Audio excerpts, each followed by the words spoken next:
Alors l'école de la deuxième chance est un dispositif de formation qui accueille des jeunes de 18 à 25 ans, sans diplôme, sans qualification et qui sont là pour travailler à la fois leur projet professionnel tout en contextualisant une remise à niveau sur les savoirs de base. Une ER2C, c'est un centre de formation pour jeunes adultes et ce n'est pas une école, et je le précise.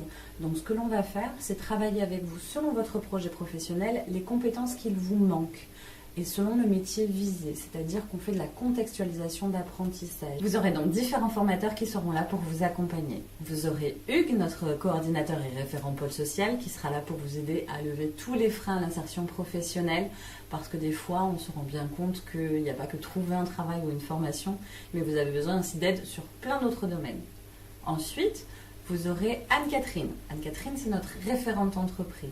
Elle va venir vous visiter en stage, elle va faire tous les points avec vous sur votre projet professionnel, notamment en entreprise. Vous aurez Joëlle qui est là pour vous accompagner sur ce qu'on appelle la TRE, technique de recherche d'emploi. Elle va travailler avec vous, CV, lettre de motivation, simulation d'entretien d'embauche ou de recherche de stage, et puis tout ce qui va vous permettre de valider un projet professionnel. Olivier en maths et informatique. Alors c'est pas un prof, qu'on soit bien d'accord là-dessus, c'est un formateur qui va mettre en lien ce que vous avez besoin pour votre projet professionnel avec ce qui vous manque en apprentissage en maths et informatique.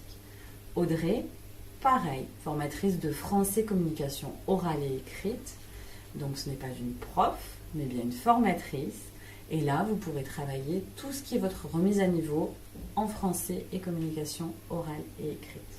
Alors, ensuite, les activités sont transversales, c'est-à-dire que ça va recouvrir l'ensemble des compétences à mobiliser pour un projet en particulier, et ça, on en fait tout au long de l'année.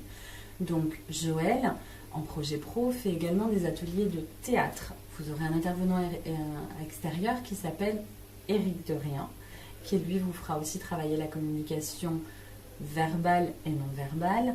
Vous aurez Catherine Broutet qui sera là aussi pour vous accompagner sur soit de la mini-entreprise, soit de l'acquisition des compétences mathématiques, mais bien au-delà du champ habituel, à savoir plutôt gérer un budget, travailler sur un planning, pouvoir faire des programmations. On a aussi l'UFOLEP, avec un coup Florian, un coup Gaëtan, qui eux sont là pour vous accompagner sur les activités dites sportives, qui sont plutôt là pour travailler la coordination et le travail en équipe, où là vous pourrez travailler en extérieur, et on a bon nombre d'équipements, à faire du vélo, du ping-pong, de la boxe, du canoë, ou encore plein d'autres choses qui vous apprendront à travailler en équipe, parce que quand on travaille en entreprise, c'est essentiel de pouvoir travailler en équipe. Un parcours à l'ER2C, c'est à la fois être en centre, pour apprendre des savoirs fondamentaux qui vont vous permettre de progresser dans votre évolution de projet professionnel.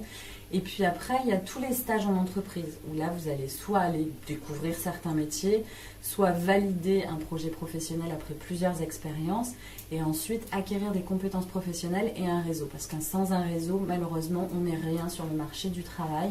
Donc quand vous serez en parcours à l'ER2C, vous ferez une alternance centre-entreprise pour à chaque fois pouvoir faire des va-et-vient sur ce que vous aurez pu apprendre en entreprise.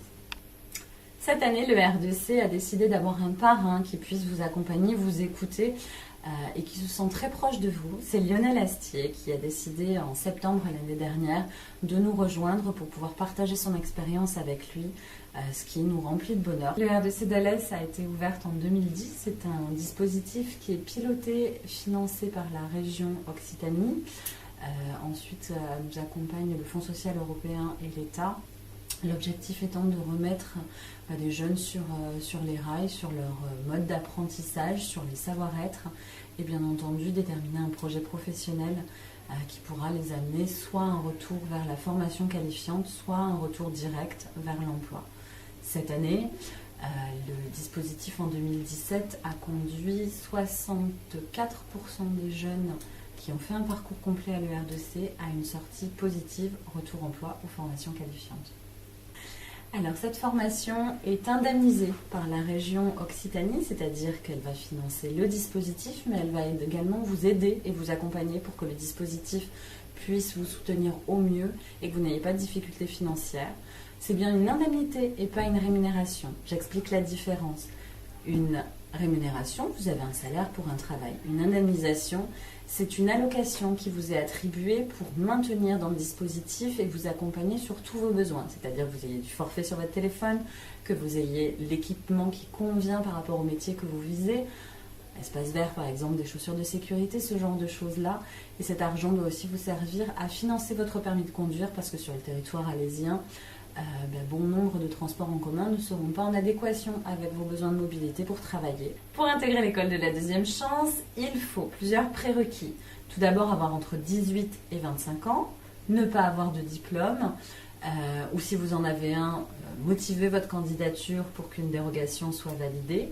Je vous demande également d'être inscrit en tant que demandeur d'emploi auprès de Pôle emploi, d'avoir un certificat médical, une carte de bus pour la mobilité parce que c'est très important, ainsi que votre carte d'identité et votre carte vitale à jour.